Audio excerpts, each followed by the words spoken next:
My brother, I don't know, it's Sha'ban, this month is blessed month. Rasulullah sallallahu alaihi wasallam, he used to increase his ibadah in this month. Of course, his ibadah is we cannot explain how unique it was. Especially when the month of Rajab is to enter, he used to increase his ibadah. When a month of Sha'ban would enter, he would increase ibadah. Now Sha'ban is just next to Ramadan, and Ramadan is a month of fasting. So in this month, he would fast the most, nafil fast. We find so many excuses just to avoid sunnah and nawafil. We look for any kind of excuse that if we can avoid any kind of sunnah or nawafil. But it was contrary to the Sahaba and especially Rasulullah sallallahu alaihi wasallam. The month of Sha'ban, our Rasulullah used to fast the most. Apart from the month of Ramadan, the fast he used to do most is in the month of Sha'ban. Almost all throughout the month of Sha'ban he used to fast. Almost, not the whole month. But what's the indication here? It's extra, doing for Allah and preparing ourselves for the month of Ramadan. Build up the habit. We think because of our iman, because of the health issues and so on, our health is gonna deteriorate, we're gonna have difficulty and so on and so on. But Sahaba, they had different mentality. We look for excuses, but Sahaba, they used to look for opportunities. They used to look for the days, the longer days and the hotter days, so that they can do nawafil. Why? That's to show that I'm sacrificing for Allah. They used to feel peace, that I'm doing something for Allah. We don't have this mentality nowadays. We're just living in the comfort zone. Okay, fault coming. If we can just do fault, alhamdulillah. Of course, for some people that's okay. But my brothers, we all should try. We try our best for our development. We do so many things. When it comes to Islamic, our dini development, we find excuses. We want to be in the comfort zone. But you know, Imam Ibn al-Qayyim al-Jawzi rahimahullah, he in his Madaraj al-Salikin, he mentioned 10 qualities, 10 a'mals, 10 habits. If we can embody in our lives, inshallah, our love for Allah will increase. And I was saying earlier the ayat, وَالَّذِينَ آمَنُوا أَشَدُّ حُبًّا لِلَّهِ. Those people who believe in Allah, their love is extremely high compared to anything else. And that is the case for our iman. If we do not love Allah more than anything, then our iman is not perfect. So how can we can evaluate ourselves, assess ourselves, how much we love Allah. We know ourselves. How much we love other things and how much we love. Of course, I shouldn't be comparing. However, it is a fact that we should love Allah more than anything. So how can we increase the love? He gave us some guidelines. Of course, these are not the only 10. This is some guidelines. There are so many other things found in other books.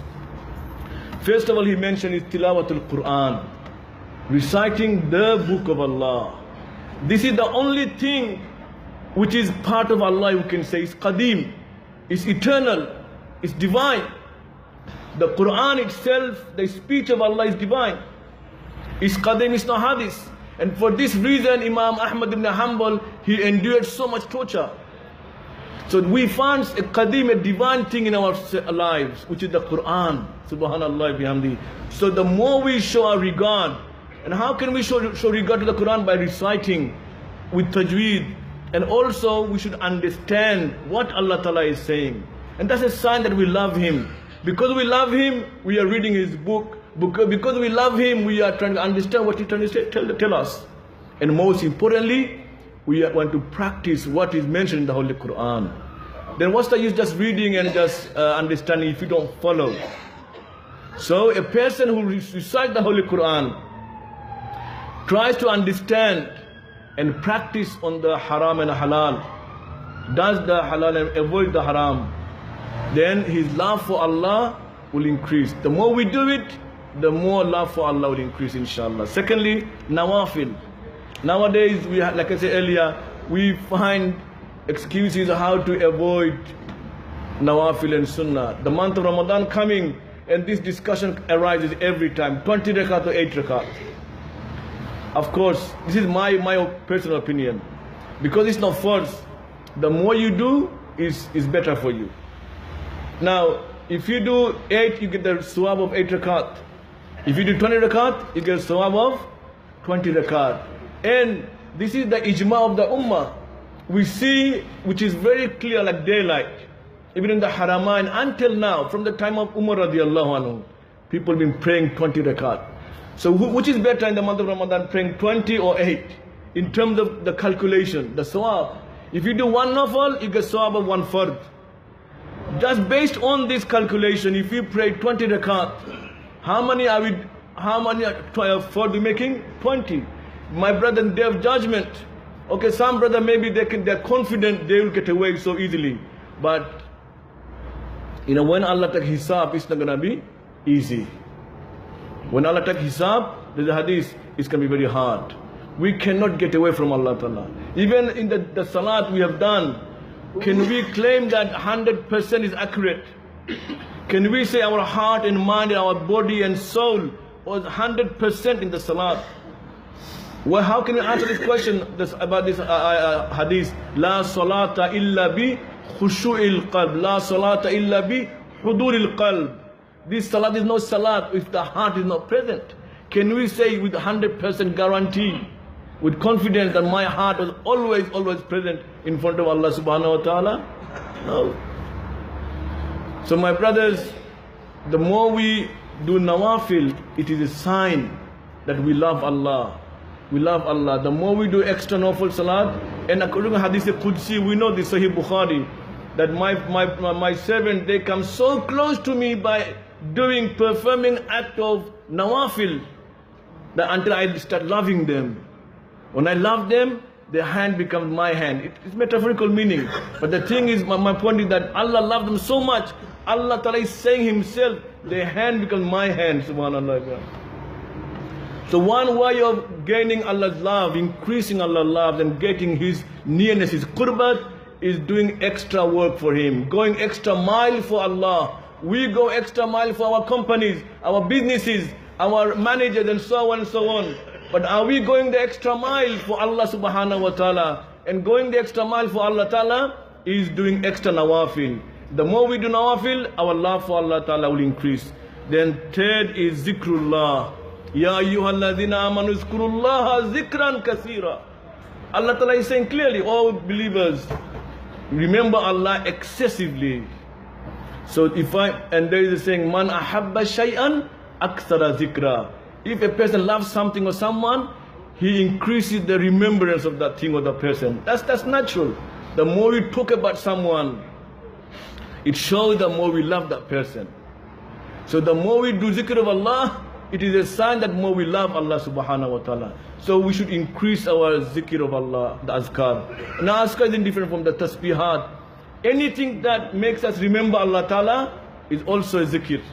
So we should remember Allah ta'ala, increase our amount of zikr, then that will in turn increase our love for Allah subhanahu wa ta'ala. Then number 4 is refraining from desires for the sake of Allah. That's very important. When we want to watch something bad, nobody's watching me, and we feel says, no, Allah is watching me, I avoid that. That shows you love Him, you have iman in Him, you fear Him, your longing for Allah will increase. So the more we keep away from bad things, our desires, we give preference to Allah over our desires, then our love for Him will increase. And number 5 is muraqabah, monitoring ourselves on the Asma'ul Husna, the names of Allah. There are 99 names. Of course, they are not limited. There are even more. The names of Allah, each name has a special attribute, quality. For example, Ar-Rahman, the more we think about Rahman, we should merge into it. Allah is Rahman, and think about the name. You will see love for Him will increase. Oh, He's so Rahman. He's so merciful. He's given us so much in this world. And the more we contemplate, we merge into meditation in the names of Allah, the love for Him will increase. The regard for Him, our connection with Allah Ta'ala will increase, and also our iman will become stronger. And number 6 is contemplating on the favors. That's one of the, nowadays, as naturally, if somebody helps you, suppose you had a heart attack, on the street and someone called 999 and they got the ambulance for you and you managed to survive because of the person calling the ambulance. Every time you remember your heart attack, automatically you think about the person who called 999 and took you to the hospital. Would you feel good about him or bad about him? Your love, your longing for that person, respect for that person will increase. So similarly, we should have time when you come to the masjid, without talking to anybody else, let us think about all the favors Allah subhanahu wa ta'ala bestowed upon us. For example, our eyes. Those people who cannot see what they are missing, Allah ta'ala given us eyes, subhanallah. Think about that favor. Our hands, our knowledge, all those things, whatever favor you want to think about that Allah has given you that. You will see the love of Allah, the regard, the respect and the longing for Allah will increase, inshallah. And number 7, humbleness in front of Allah. Being humble. Allah doesn't like arrogant people. Man tawada'a lillah rafa'ahullah. He who humbles himself in front of Allah, Allah will raise his rank. So being humbleness is show that you believe in Him, you respect Him, and the love of Allah will increase. And 8 is khilwat, having a time, seclusion time, isolated time only for Allah subhanahu wa ta'ala. Free time for Allah. Especially at the last part of the night when people are asleep, we wake up and pray tahajjud, do istighfar, and nobody dare to see us. There is no chance for showing off or riyah, only for Allah ta'ala. If we do that, it is a sign we love Him, and our love for Allah ta'ala will increase, inshallah. And number 8 is suhbati awliya. Be in the company of those people who love Allah. We know these people in our community, they are most pious people. They love Allah, they dedicate their life for Allah, they have sacrifice for Allah ta'ala. So be in the company, be in the majalis where they talk about Allah subhanahu wa ta'ala, and you will see, inshallah, love will increase. And number 10 is keeping away from things that distances our heart from Allah subhanahu wa ta'ala. Nowadays, as you know, in this Western culture, there is so many things, entertainment. Sometimes when we are going, having this entertainment, indulging ourselves in those entertainments, we forget about our salat timings. We forget about zikr of Allah. So we should try to reduce those things that keeps our heart away from Allah subhanahu wa ta'ala.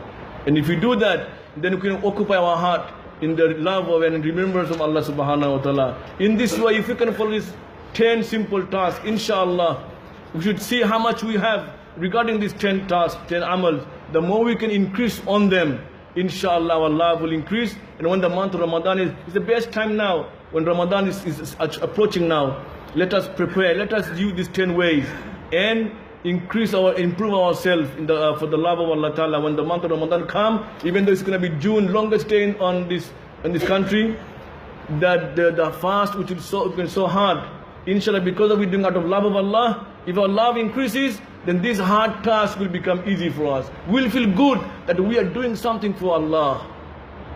May Allah Ta'ala give us tawfiq. Wa akhiru da'wana anil hamdulillahi rabbil alameen.